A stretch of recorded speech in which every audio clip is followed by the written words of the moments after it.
Tonight, as you prepare to rest and let the day drift away, I invite you to close your eyes and travel with me far back into the past. Our journey takes us to a city by the sea, where warm winds sweep in from the Mediterranean and white marble. Buildings gleam in the sun. It is a place of merchants and scholars, of sailors and kings. It is the city of Alexandria. The year is 331 BCE. The conqueror, known as Alexander the Great, has marched across continents, from Greece to Persia, from Egypt to India. He is young, bold, and restless, and wherever he goes, cities rise. When Alexander came to the mouth of the Nile, he looked upon the coast and dreamed of a city that would outlive him, a city that would shine for centuries. He chose a strip of land between the sea and a wide lake, a place where ships could dock safely and trade could flourish. And so, Alexandria was founded, a jewel upon the edge of the desert, though Alexander himself would not live long enough to see his dream fulfilled. His city grew quickly under the rule of his successors. After his death, Egypt passed into the hands of one of his generals, Ptolemy. Ptolemy and his descendants, known as the Ptolemaic dynasty, would rule for nearly 300 years. They filled Alexandria with palaces, temples, gardens, and monuments. But beyond wealth and power, they dreamed of something greater, a home for all the knowledge of the world. Imagine, for a moment, what that dream meant in ancient times. There were no printing presses, no bookstores, no shelves of neatly bound books. Knowledge was rare, fragile, and precious, written carefully by hand on papyrus scrolls. Each scroll might contain a single work of poetry, a treatise on medicine, a study of the stars, or a collection of laws. To gather even a few hundred scrolls required enormous effort. To gather the knowledge of entire civilizations seemed almost impossible, and yet the rulers of Alexandria believed it could be done. The plan began with the Mauseon, a great center of learning dedicated to the 9 muses, goddesses of art and science. Within its halls were lecture rooms, gardens, dining halls, and places for scholars to live and work. Attached to this sanctuary of knowledge was the library, which in time would become the most famous in history. The Ptolemies ordered that every ship docking at Alexandria's harbor must surrender any scrolls or writings it carried. Scribes copied the texts with careful precision, returning the copies to the owners while the originals remained in the library. Merchants brought works from Greece and Rome. Travelers carried manuscripts from India, Mesopotamia, and Egypt itself. Over decades, the collection grew, swelling into hundreds of thousands of scrolls. Some accounts speak of 500,000 works or more. Picture the library in its prime. Long halls lined with tall wooden shelves, scrolls stacked in clay jars or leather cases, labeled carefully with tags. The air filled with the faint smell of ink and papyrus. Scholars moving quietly, their sandals brushing against stone floors. A gentle murmur of voices, the scratching of quills, the soft sound of footsteps. Outside, the harbor roared with life. But inside these walls there was calm, as if time itself slowed to listen. Think of what those shelves may have held. The plays of Sophocles and Euripides, the histories of Herodotus and Thucydides, the mathematics of Euclid, Babylonian records of the stars, Egyptian writings of medicine and ritual, Indian texts on philosophy, tales from lands even further east, carried by traders who crossed deserts and seas. The library was more than a building. It was an attempt to gather the mind of the world into one place. And so the library became a beacon, drawing scholars from every land. Men of science, philosophy, mathematics, and literature traveled great distances to study there. They walked among its columns, unrolled its scrolls, and shared their discoveries. Some would change the course of history. Eratosthenes, a librarian of Alexandria, measured the circumference of the earth with remarkable accuracy, using nothing but shadows and reason. Herophilos studied the human body and made early discoveries in medicine.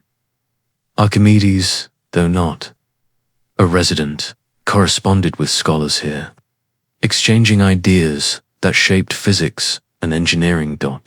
But tonight, as we linger at the beginning of this story, we are not yet at its decline. We are at the height of its promise. Alexandria was alive with voices, alive with knowledge, alive with dreams of a world united by wisdom. Let us pause and imagine walking through the streets of Alexandria at dusk. The air is warm, touched by the salty breath of the sea. Oil lamps begin to glow, lighting narrow streets filled with merchants packing away their wares. Above the city towers, the great lighthouse of Pharos, one of the wonders of the world, its beacon guiding sailors safely to shore. And near the palace, in the royal quarter, rises the library, tall and quiet, its halls lit from within. Step inside with me. The torches flicker against marble walls. A scribe bends over a scroll, whispering words to himself as he writes. A student unrolls a papyrus to study a map of distant lands. A philosopher explains his ideas to a circle of listeners, their faces thoughtful in the lamplight. This is no ordinary place. This is a temple of the human mind. Outside, the world was full of kingdoms rising and falling, of wars and struggles for power. But inside the library, there was only the steady pursuit of knowledge, the hope that by preserving the wisdom of the past, the future might be brighter. For the rulers of Alexandria believed that knowledge was power, and that to gather it was to shape the destiny of civilizations. And so the library stood, not only as a collection of scrolls, but as a symbol of humanity's desire to learn, to preserve, and to dream. As you drift into rest tonight, let that image linger in your mind. A city by the sea, its lighthouse shining over the waves. And within its heart, a library where the wisdom of the world once gathered, waiting in the quiet glow of lamplight. This is where our journey begins. The story of the Library of Alexandria. A story of ambition and wonder, of scholars and kings, of glory and loss. A story that, even now, continues to echo through the centuries. As our story continues, let us step deeper into the heart of Alexandria, into the quiet halls of the library itself. The library was not a single building, but part of a larger complex known as the Mauseon, the Temple of the Muses. The Muses, in Greek mythology, were the 9 goddesses of art, music, poetry, history, and science. To dedicate a space to them was to dedicate it to the pursuit of every kind of knowledge, from the practical to the divine. And so, the Mauseon was more than a building. It was a vision, a living community of scholars, thinkers, and dreamers, gathered together under the patronage of the Ptolemaic kings. Within this sanctuary of learning were lecture halls where teachers explained philosophy to eager students. There were shaded gardens where scholars walked slowly, debating ideas. There were dining rooms where knowledge was shared over bread and wine. And there was the library, the treasure house of the written word. Imagine now walking into one of its long corridors. Tall shelves rise to your left and right, carved of smooth wood, stacked with clay jars and leather cases, each one holding a papyrus scroll. A faint scent of papyrus and ink hangs in the air. The light of oil lamps flickers across the polished stone floors, casting long shadows. The building is silent except for the soft footsteps of scribes and the occasional murmur of scholars reading aloud. Each scroll is precious. To make papyrus requires careful preparation. The stalk of the papyrus plant is cut, pressed into thin strips, and layered in crisscross patterns before being pressed and dried into sheets. Once joined, these sheets form a roll, sometimes as long as 30 feet. Upon them, scribes carefully inscribe words with red pens dipped in black or red ink. These scrolls are then rolled, tied with cords, and labeled with small tags that indicate the author and title. To hold such a scroll is to hold months of labor and centuries of memory. The librarians of Alexandria were not merely caretakers, they were guardians of the world's knowledge. Their task was enormous. Every new scroll arriving in the city, whether from a merchant ship, a scholar, or a visiting dignitary, was examined, copied, and stored. Copies might be circulated, but the originals were kept safe. Some scholars believe that the library contained hundreds of thousands of such scrolls, perhaps even more than 500,000. No one can know the exact number, but imagine the sight: shelf after shelf, row after row, a forest of knowledge stretching into the shadows. Now think of the scholars who filled this place. They were not confined to one discipline, for the library welcomed every field of study. A mathematician might sit beside a poet. A physician might share a meal with a geographer. A philosopher might walk in the gardens alongside an astronomer.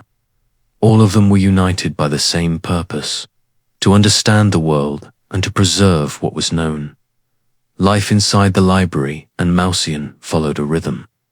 At dawn, the city of Alexandria stirred with the noise of merchants and fishermen. But within the royal quarter, the scholars began their day in quiet. Some gathered in lecture halls, where teachers explained the works of Plato or Aristotle. Others unrolled maps to study distant lands. Physicians examined specimens, scribes prepared fresh ink, astronomers compared their notes to the stars. The halls echoed with footsteps, with murmured discussion, with the faint scratching of QUILL. In the afternoons, the gardens filled with soft conversations. Picture marble pathways shaded by trees, fountains bubbling gently, birds singing. Scholars walked together, debating questions that still intrigue us today. What is the nature of the universe? How large is the earth? What makes the body ill, and how might it be healed? Each question sparked new thought, and each thought was preserved in writing. The library was not only a place of study, but also of translation. The Ptolemaic rulers desired knowledge from every land, and so they encouraged the translation of foreign works into Greek, Egyptian texts, Babylonian records, Indian treatises, even perhaps writings from distant China may have been translated here. Through this work, Alexandria became a bridge between cultures, where the wisdom of one civilization could be shared with another. Imagine a team of scribes working late into the night, copying a rare manuscript by lamplight. Their eyes grow tired, but they continue, for they know that this knowledge must be preserved. In another room, a philosopher dictates his own writings, hoping his ideas will be read by future generations. Elsewhere, a geographer consults travelers and sailors, drawing maps of lands he has never seen but longs to understand. The library, then, was alive, not simply a building of stone and papyrus, but a living organism, pulsing with thought, conversation, and discovery. To walk its halls was to walk among the voices of ages past, and the voices of ages yet to come. And yet, For all its grandeur, the library remained fragile. The scrolls, though carefully kept, were vulnerable to fire, to moisture, and to time itself. A single spark could undo years of labor. A careless hand could damage a scroll forever. Perhaps those who worked within its walls knew, in their hearts, how delicate it all was. Perhaps they understood that knowledge, though powerful, was also fleeting. Still, the dream endured. In Alexandria, knowledge was not hoarded, but celebrated.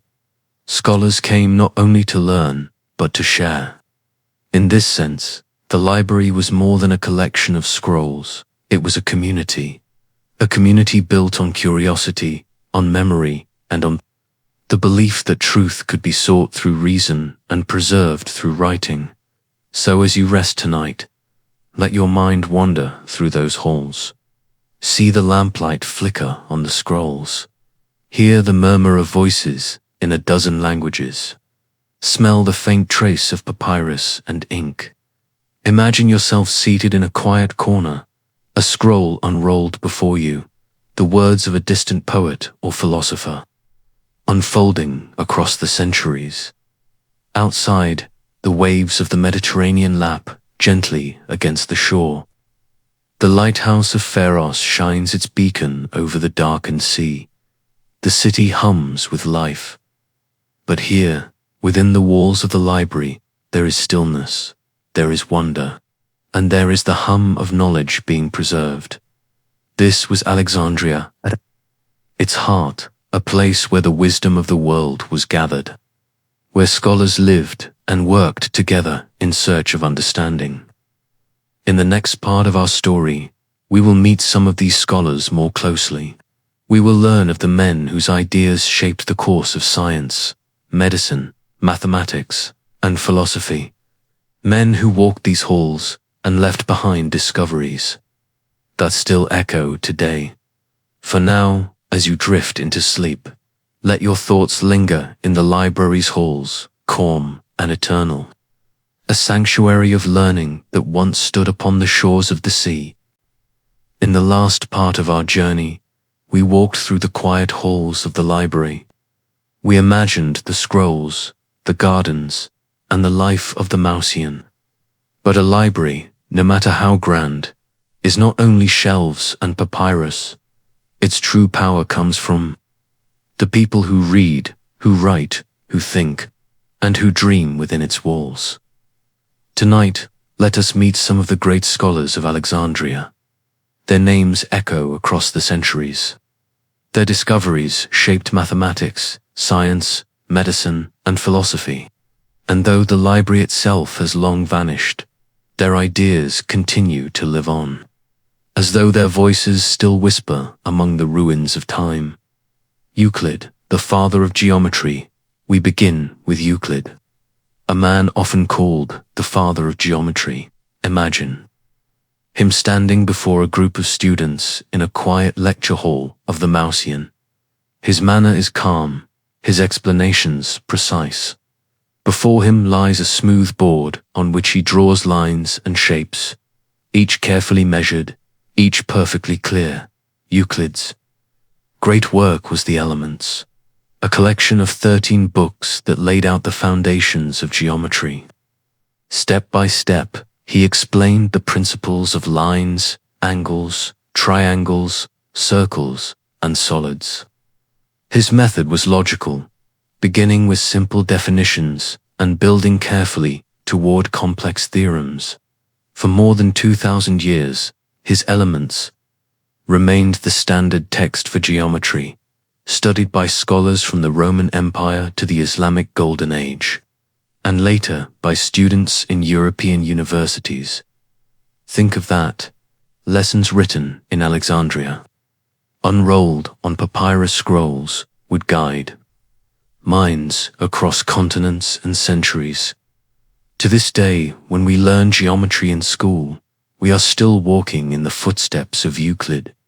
Eratosthenes, measuring the earth. Another figure to walk the halls was Eratosthenes, a man of wide learning, a geographer, mathematician, and poet. He eventually became chief librarian of Alexandria, a position of great honor. But he is most famous for a single, astonishing discovery. He measured the size of the earth, using nothing more than shadows, logic, and careful thought.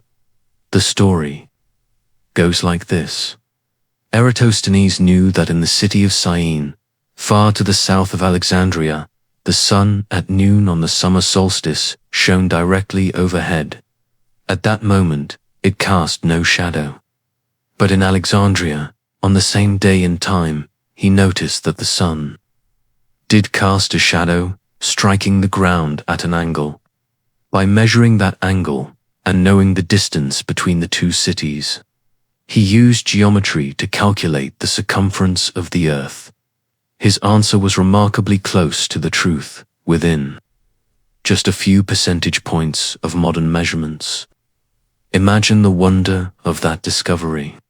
Long before satellites and space travel, long before globes and maps as we know them, a man in Alexandria understood the size of our planet simply by watching the sun and thinking carefully.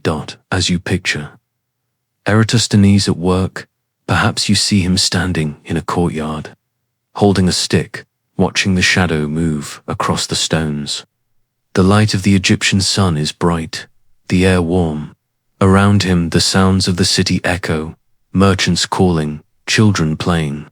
Yet his mind is far beyond, stretching across the earth itself. Archimedes, the master of invention. Archimedes lived primarily in Syracuse. Far across the sea, his name is also linked with Alexandria. Letters were exchanged between him and the scholars here, and some of his ideas found their way into the library's scrolls. Archimedes was a mathematician, physicist, engineer, and inventor. He discovered principles of buoyancy, explaining why objects float. He studied levers and pulleys, famously saying, "Give me a place to stand, and I will move the earth." Imagine him experimenting with water, watching how it rises when a stone is dropped in. Or picture him building devices of gears and screws, machines that could lift water to irrigate fields. These ideas, recorded and preserved, spread from Alexandria across the ancient world, shaping the sciences for centuries to come in our story. Archimedes represents the connection between the library and the wider world. Knowledge flowing in and out, ideas exchanged like treasures, preserved for the future. Herophilos, the first anatomist while mathematics and physics flourished. Medicine to found a home in Alexandria. One of the most remarkable figures was Herophilos, a physician who dared to study the human body in ways few had attempted before. He is sometimes called the father of anatomy. Herophilos made careful dissections of human cadavers, studying organs, nerves, and the brain. He distinguished between veins and arteries, and he described the nervous system with great accuracy. He even measured the pulse as a tool for diagnosis. Picture him in a quiet chamber of the library, writing his observations on papyrus. His work was groundbreaking, though at times controversial, for such study was often considered taboo. Yet his writings, preserved in the library, influenced medicine for generations. Even today, echoes of his discoveries remain in the words we use for parts of the human body. The librarians, guardians of knowledge behind these great names were the librarians themselves, the men who organized, preserved, and expanded the libraries, collections. Zenodotus, the first known chief librarian, arranged the works of Homer and corrected errors in the texts. Callimachus, another librarian, created the Pinax, a massive catalogue of the library's holdings. It may have been the first attempt in history to organize knowledge on such a scale, like an ancient card catalogue or digital index. Think of the labor this required. Thousands upon thousands of scrolls, each needing to be labeled, described, and placed in order. Scholars working late into the night, listing titles, authors, and subjects. Without this effort, the library could not have functioned. It would have been a maze of words, impossible to navigate. Thanks to the librarians, it became a map of knowledge, a place where a seeker could find the wisdom of poets, historians, scientists, and philosophers alike. A community of minds together. These scholars, Euclid, Eratosthenes, Archimedes, Herophilos, Zenodotus, Callimachus, and countless others, formed a community unlike any the world had ever seen. They came from different lands, spoke different languages, pursued different studies. And yet, in Alexandria, they found common ground. They debated in the lecture halls, strolled in the gardens, copied scrolls in the scriptoriums. They shared meals, exchanged ideas, and argued passionately about truth and reason. Knowledge was not just stored here. It was alive, constantly growing, shaped by the minds that gathered to nurture it. The atmosphere of discovery, close your eyes now and imagine.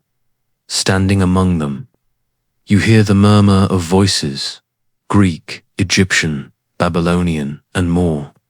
You see a philosopher explaining a theory with sweeping gestures. You hear the scratching of a scribe's pen, the rustle of a scroll being unrolled. A physician walks past, deep in thought.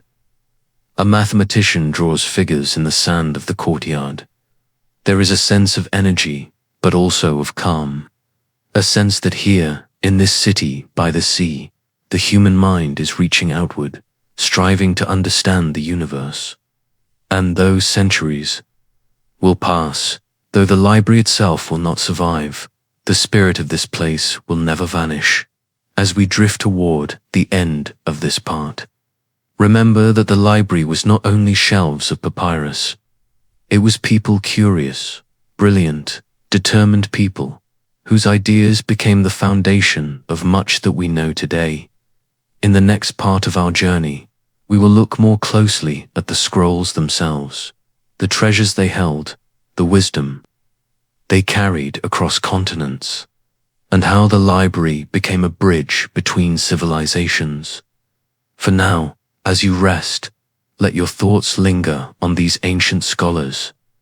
Imagine walking beside them in the gardens, listening to their debates, feeling the excitement of discovery in the air. The Library of Alexandria was their home, and through their voices, it remains alive even now. In our last part, we met the scholars of Alexandria: Euclid with his lines and angles, Eratosthenes with his shadows and the size of the earth, Herophilos with his anatomy, and many more. But what fueled their work? What gave them the raw material to think, to compare, to create? The answer lies in the scrolls themselves, the countless rolls of papyrus that filled the library's shelves. Tonight, let us wander among those scrolls. Let us imagine where they came from, what they contained, and how they turned the library into not only a house of books, but a house of the world. The lifeblood of the Library of Alexandria, is said to have held hundreds of thousands of scrolls. Some ancient sources claim as many as 400,000, others 700,000. The numbers are uncertain, but one thing is clear. It was the largest collection of texts in the ancient world. Papyrus scrolls were fragile things, made from the reeds that grew along the Nile. They were light, portable, but also delicate. They could be copied, translated, and carried across seas. Each scroll in the library was like a heartbeat of knowledge, a fragment of thought from somewhere in the wide world. Together, they created a chorus, a symphony of human wisdom. From Egypt, the wisdom of the Nile, naturally many scrolls came. From Egypt itself, The Egyptians had been writing for millennia, long before the Greeks built Alexandria. The priests of the temples kept records of rituals, astronomy, and medicine. Hieroglyphs told of myths and gods, of Osiris and Isis, of journeys to the afterlife. By the time of the library, much of this wisdom was translated into Greek, so that scholars from other lands could read it. Imagine a scribe carefully copying the story of the weighing of the heart, or the chants from the Book of the Dead into neat Greek letters. For the first time, Greek philosophers could read the deep traditions of Egypt, bridging cultures across centuries. From Greece, the words of the philosophers, of course. The library also collected the works of Greece itself. Homer's epics, the Iliad and the Odyssey, were stored here. The dialogues of Plato, the writings of Aristotle, the histories of Herodotus and Thucydides, the tragedies of Sophocles and Euripides, all were preserved on the library's shelves. To walk into the library was to walk into the entire Greek tradition, neatly rolled and labeled. You could study mathematics beside poetry, medicine beside plays, astronomy beside philosophy. It was as if all of Greece had been gathered into one building, available to any curious mind, from Mesopotamia, the stars, and the laws beyond Egypt. And Greece, scrolls arrived from Mesopotamia, the land between the rivers, where Babylon and Assyria had thrived. Here, scribes had long studied the heavens. They charted the stars, recorded eclipses, and tracked the movements of the planets. Their knowledge flowed into Alexandria, where it was compared with Greek astronomy, laying foundations for the science of the skies. The Babylonians were also masters of law and administration. Records of kings, trade, and legal codes made their way into the library, offering scholars a glimpse of civilizations far older than Greece itself. From India, numbers and philosophy there. Reach of Alexandria extended eastward too. Some traditions say that scrolls from India were stored here, early texts on mathematics, philosophy, and medicine.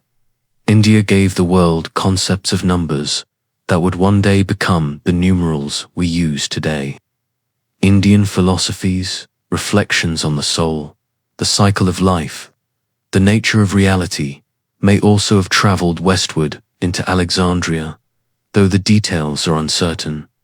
The idea itself is powerful, that in the library, a Greek scholar could unroll a scroll written half a world away, encountering ideas that would challenge and expand his own. From China, whispers of the Far East, there are even legends that scrolls from China reached Alexandria. Silk traders and caravans moved along the long roads east and west. Perhaps, through these connections, knowledge of Chinese medicine, philosophy, or astronomy trickled into the library. We cannot be certain, for the evidence is faint. Yet the thought is inspiring that Alexandria may have been a meeting point not only for the Mediterranean world, but for the globe itself. The art of translation to hold such treasures required more than storage. It required translation within. The library teams of scholars worked to render texts from one language into another. Egyptian hieroglyphs into Greek, Babylonian cuneiform into Greek, possibly even Sanskrit or other tongues into Greek. Translation was not only about words, it was about ideas. To translate meant to interpret, to understand, to find bridges between cultures. A Babylonian chart of the stars could be compared with a Greek theory of the heavens. An Egyptian tale of gods could be set beside a Greek myth. Slowly, connections were made. New ideas were born. This work of translation turned the library into more than a storehouse. It became a workshop, a place where human thought was melted down and reshaped. Like metal in a forge, into something new. Capturing the world, there are stories that every ship arriving in Alexandria was searched. If books or scrolls were found on board, they were taken to the library, copied by scribes, and the originals kept while the copies were returned to the owners. If true, it shows the ambition of the Ptolemaic kings. They wanted nothing less than the entire world written down and stored in their city. Imagine being a traveler, arriving in the bustling harbor, your ship heavy with goods from far-off lands. Among your cargo is a chest of scrolls. Officials greet you, polite but firm, and explain that your writings will be taken to the library. Later, you receive copies, fine and neat, but the originals remain in Alexandria, forever part of its collection. The library as a bridge step back now and see the whole picture.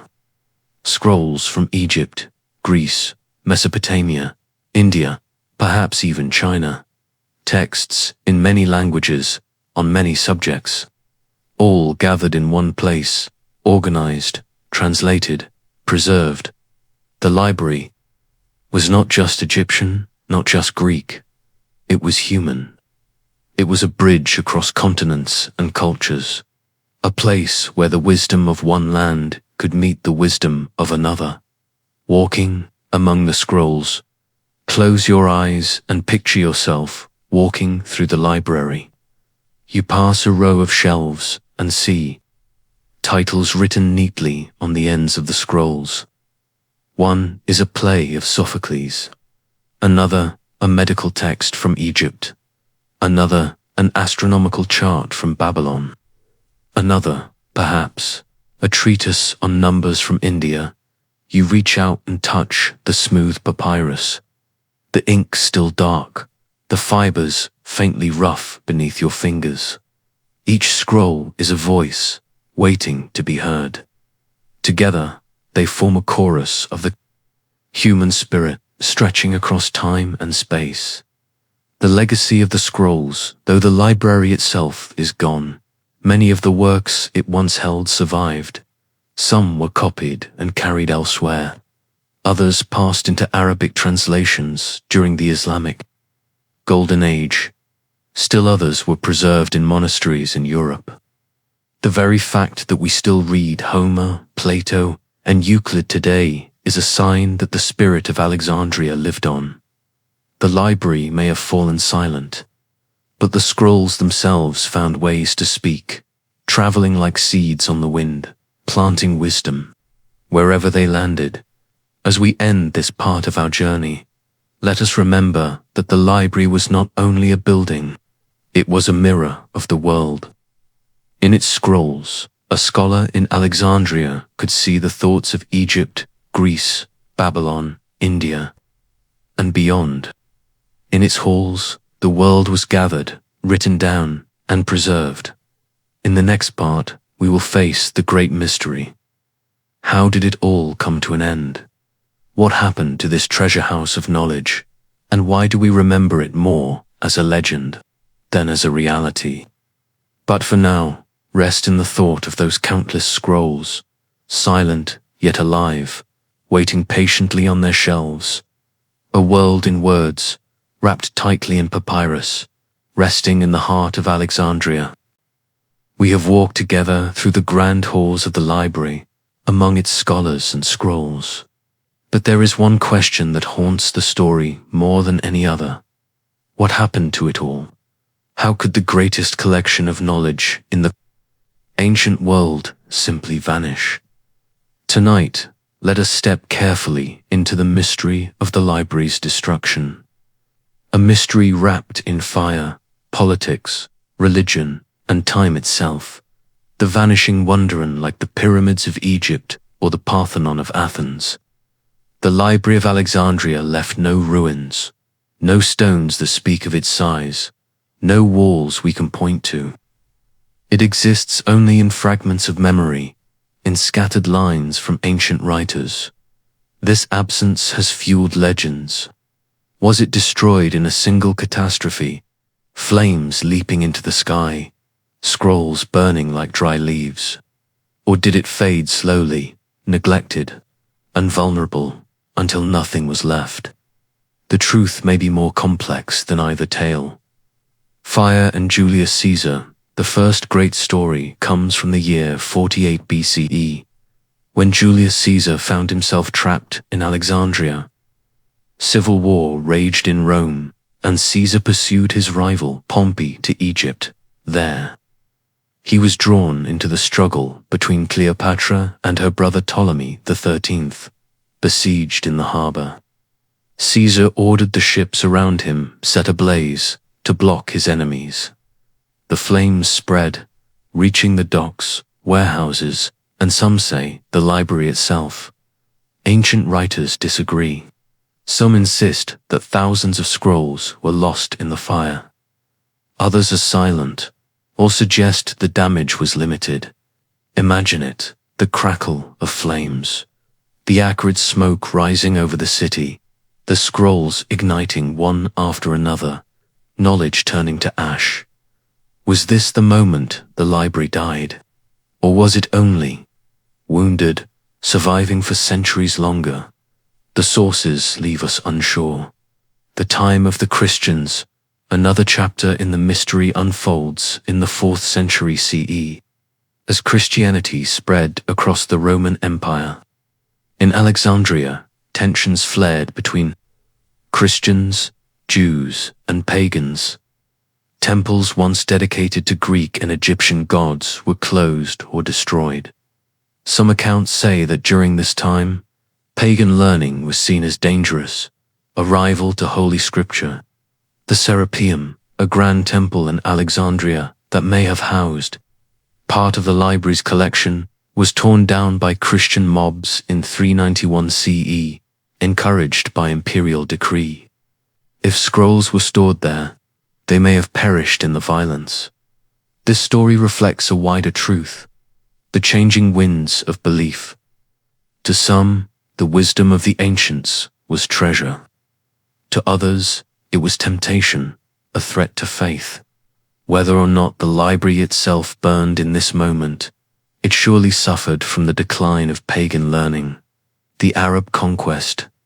Final legend comes from the 7th century, when Arab armies conquered Egypt. According to later tales, the Caliph Umar ordered the scrolls destroyed, declaring, "If the books agree with the Quran, they are unnecessary. If they disagree, they are dangerous." The scrolls, the story goes, were used as fuel to heat the city's baths. Burning for months, most historians today doubt this account. It appears only in sources written centuries after the conquest, and may have been more legend than fact. Still, the story captures the imagination. The thought of baths warmed by the slow burning of the world's greatest library. A slow decline, perhaps the truth is not a single fire or decree, but something quieter. Libraries require care. New scrolls copied when the old grow brittle. Rooms kept dry, pests kept away. Without attention, collections decay. Over time, wars, neglect, and shifting priorities may have thinned the shelves of the library until little remained. The library may not have died in one night. It may have faded over centuries, vanishing piece by piece, until no one remembered the building that had once held the world. Why the mystery endures? Why does the question matter so much? Because the library has become a symbol, not only of knowledge, but of loss. We imagine the secrets that might have been preserved, plays of Sophocles, now gone, histories of lost kingdoms, scientific insights, centuries ahead of their time. What cures for disease? What maps of the stars? What stories and philosophies may have been lost forever? The thought stirs both wonder and sorrow. The lack of certainty leaves room for myth. Was it Caesar's fire, Christian zeal, or Arab conquest? Or was it simply the slow erosion of time? The answer may be all of these, or none. The library's end is as mysterious as its beginning. Lessons in the ashes end, yet there is a lesson here. Knowledge is fragile. It lives on fragile paper, on parchment, on papyrus. It depends on people who copy, who read, who teach. Without care, it can vanish. But knowledge is also resilient. Though the library is gone, many works it once held survived through copies elsewhere. Euclid's Elements, Homer's Epics, Aristotle's philosophy, Eratosthenes' geography. They reached us by other paths, carried forward like seeds on the wind. The library's destruction warns us of loss, but also reminds us of endurance. Even fire cannot silence every voice. Standing before the mystery, picture yourself now, standing on the shore of Alexandria, the sea before you, the city behind. Somewhere beneath the sands, beneath the modern streets, the library once stood. You close your eyes and try to see it. The rows of scrolls, the scholars at work, the soft rustle of papyrus. But when you open your eyes, there is nothing, only the sound of waves, the gulls circling above. The library has become a dream, a shadow in history. And yet, in your mind, it lives. In every book we read, in every library we visit, in every effort to preserve knowledge, a fragment of Alexandria survives. So ends the tale of the library's destruction. Not with certainty, but with questions. Not with ruins, but with echoes. It is a story of fire and faith, of time and forgetfulness, of loss and endurance. And as we rest tonight, let us carry with us this truth, that knowledge is precious and fragile and worth protecting. In our next part, we will look at the legacy of the library, how its spirit lived on in later centuries, in the House of Wisdom in Baghdad, in the monasteries of Europe, in the great libraries of today. For while Alexandria may be gone, its dream has never died. When the story of the library's destruction fades into silence, what lingers is not only the sorrow of loss, but also the question of legacy. The library may have vanished, but its spirit traveled onward, reshaping how civilizations thought about knowledge, memory, and the duty to preserve ideas for future generations. In this way, Alexandria never truly died. Though flames may have consumed papyrus scrolls, the dream of a place where the wisdom of the world could be gathered remained, alive in the imagination of scholars across centuries. Some of the works once housed in the library survived because they had already been copied and spread beyond Egypt. The teachings of Euclid on geometry continued to be studied in schools from Athens to India. The philosophy of Aristotle found refuge in manuscripts carried into the Roman world and later translated into Arabic. Homer's epics echoed in every classroom where children recited verses of the Iliad and Odyssey. Even when the shelves of Alexandria stood empty, the knowledge itself refused to vanish entirely. Centuries after the library had disappeared from view, another great center of learning rose in the east. In Baghdad, during the Islamic Golden Age, rulers established the Beit al-Hikmah, the House of Wisdom. Within its halls, scholars translated Greek, Persian, and Indian texts into Arabic, preserving treasures that might otherwise have been lost forever. They studied astronomy, developed algebra, refined medicine, and charted the stars. In many ways, the House of Wisdom felt like a distant heir of Alexandria, carrying forward the same dream of collecting and sharing the sum of human understanding. Through Baghdad, the legacy of Alexandria passed westward once again, as translations from Arabic into Latin rekindled learning in medieval Europe. In monasteries across the continent, monks labored patiently to copy manuscripts by hand, one careful letter at a time. Their libraries were far smaller than the legendary halls of Alexandria, but each was a sanctuary of memory in an age when wars and plagues threatened to sweep knowledge away.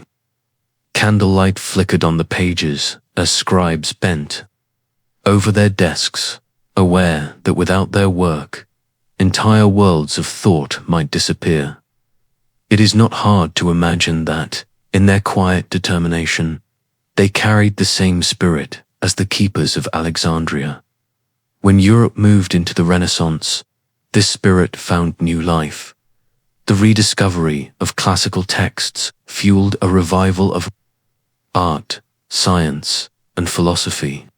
Libraries multiplied, universities expanded, and printing presses turned once rare books into objects that could travel the world.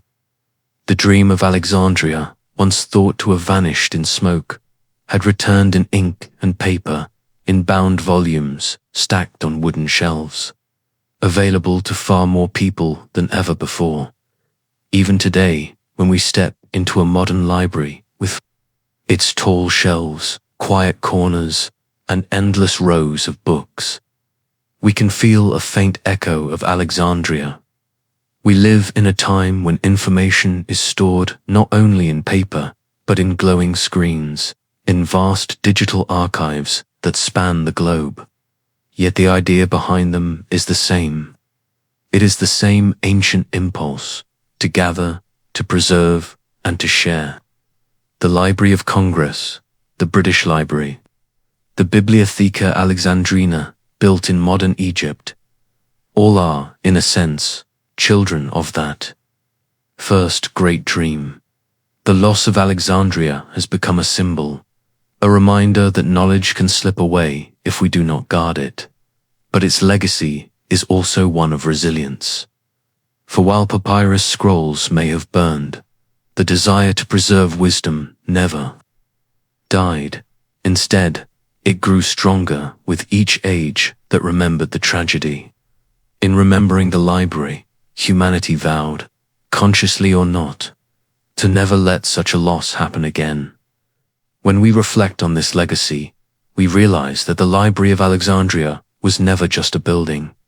It was an idea that knowledge belongs not only to kings or priests or scholars, but to all who seek it. An idea that the wisdom of one culture can enrich another, that a scroll from India can sit beside a text from Greece, and together they can spark a new insight.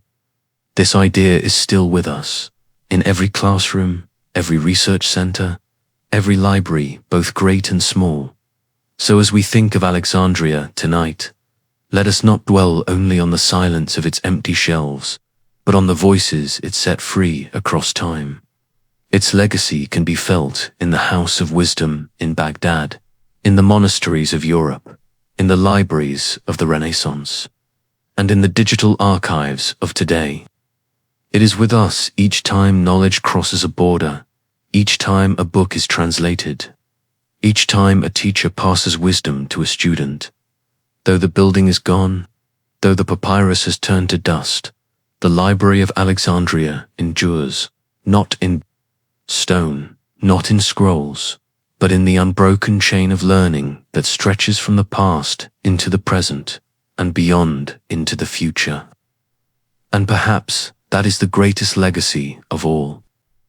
There is a certain sadness that clings to the story of the Library of Alexandria, a sadness born not only from what was lost, but from what might have been. When we imagine its shelves filled with scrolls from every corner of the known world, we cannot help but wonder what treasures slipped through our grasp forever. Perhaps there were plays by Greek dramatists whose names we no longer know, works that might have stood beside Sophocles and Euripides. Perhaps there were entire schools of philosophy that explored questions we are only beginning to ask again today. Maybe there were medical treatises from Egypt or India that might have advanced healing centuries earlier, sparing countless lives. Some dream that records from faraway China or stories from African kingdoms lay within those walls, waiting to be discovered, ready to expand the map of the world far sooner than history allowed. Historians caution us not to romanticize too much, reminding us that not everything in the library would have been priceless, and that many works did survive elsewhere. And yet, the mystery remains, because no one truly knows what was lost. Our imagination fills the silence with possibility. In this way, the library is not only a story of the past, but a canvas on which we paint our dreams of what knowledge might have been. Consider the inventions that could have emerged earlier. What if advanced mathematics or engineering insights had been preserved and shared without interruption? Could the Industrial Revolution have arrived centuries before it did? Could humanity have reached the stars earlier, guided by knowledge, saved instead of forgotten? These questions linger like faint whispers in the quiet of history, unanswerable but compelling. And yet, there is also beauty in this mystery. The very fact that we do not know forces us to imagine, to dream, to strive, to recover what has been lost. In this way, the library continues to inspire us, even in absence. It challenges us to value the knowledge we do have, to protect it, and to keep searching for more. There are still discoveries today that echo this sense of wonder. Archaeologists unearthing fragments of papyrus in the sands of Egypt. Scholars piecing together half-burned manuscripts that survived in unexpected places. Every rediscovered text feels like a message from the past, a reminder that not all is gone, that pieces of the great puzzle remain waiting to be found.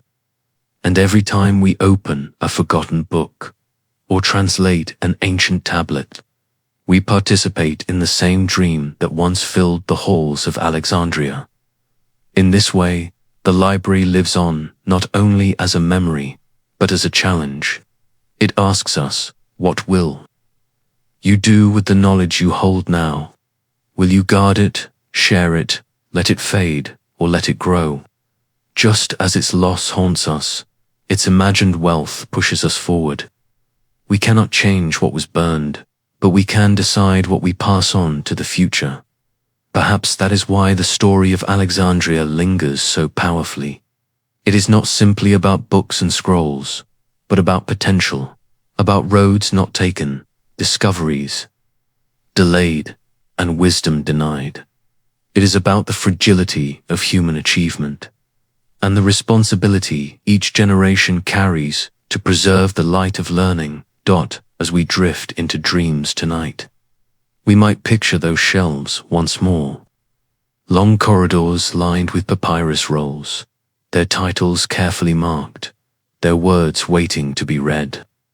We might imagine the murmur of scholars, the scratching of pens, the turning of pages, the glow of oil lamps against polished stone, and then, slowly, we let the image fade, for the library exists now, not in brick and mortar, but in memory and imagination. And perhaps that is where it was always meant to live, not as a building fixed in time, but as a dream that moves with us, reminding us of both the fragility and the endurance of knowledge. A dream that whispers in the quiet of night, urging us to remember, to imagine, and to carry the torch of learning forward into the unknown future. As our journey through the story of the Library of Alexandria draws to a close, we are left with more than facts, more than legends. We are left with a feeling of awe at the ambition of those who once dreamed of gathering all the wisdom of the world, a feeling of sorrow at how much of that dream was lost to time and flame, and perhaps, most of all, a feeling of connection to the countless generations who carried fragments of that vision forward, keeping knowledge alive so that we might inherit it today. It is easy, as we think of the library, to imagine it as a tragedy, an irreparable wound in history. But if we look closer, we see that it was also a beginning. For while the building itself is gone, the idea of it survived. It found new homes in monasteries, in the House of Wisdom, in universities and libraries that followed. It lives in every effort to preserve, to translate, to share. In this way, the library did not die. It transformed, spreading its spirit across centuries and across cultures. And so, when we remember it, we do not remember only what was destroyed, but also what was created. We remember the mathematicians whose work still shapes our world. We remember the philosophers whose questions continue to guide us. We remember the poets whose words still move us, whose voices echo from long ago. These are not ashes, they are embers, still glowing, still lighting our path. Perhaps that is why the story of Alexandria remains so powerful. It speaks to our longing for completeness, for wholeness, for the dream of understanding everything. But it also teaches us humility. It reminds us that knowledge is never finished, never total, always fragile, always in need of care. It reminds us that what we know today is only a fragment, and that future generations will see farther than we do now, as you listen. Perhaps you can imagine yourself standing at the edge of the sea in Alexandria, the waves rolling softly against the shore. The city stretches behind you, alive with voices, with markets, with music. And somewhere, in memory if not in stone, stands a great building filled with scrolls. You cannot enter it, not anymore, but you can feel it. You can feel the weight of its presence, the quiet of its halls, the dream of its scholars. Then, slowly, the image begins to fade. The voices of the city grow softer. The waves settle into a gentle rhythm, rising and falling like a lullaby. The library remains, but now only as a dream we carry forward, a dream that belongs to all of us. And so, as we end this story, we do not leave Alexandria behind. We take it with us. We take its lesson, its sorrow, and its hope. We carry them into our own time, into our own efforts to learn, to share, to remember. For in the end, the Library of Alexandria is not only about the past, it is about the future, about the promise that what we preserve today will become the wisdom of tomorrow. So let us rest now, with the thought that knowledge endures, that dreams endure, that even what is lost can still inspire. Let us rest with the image of quiet shelves, of words waiting in the dark, of a flame that never fully goes out. And as you drift into sleep, let the story of the library stay with you, not as sorrow, but as comfort. For though its walls have fallen, its spirit remains, gentle and eternal, like the stars above the sea. Thank you for joining me on this journey through history. This has been the Bedtime Historian, where the past comes alive to guide you into rest. If you enjoyed tonight's story, please like, share, and subscribe for more calming tales of history. Until next time, sleep well and good night.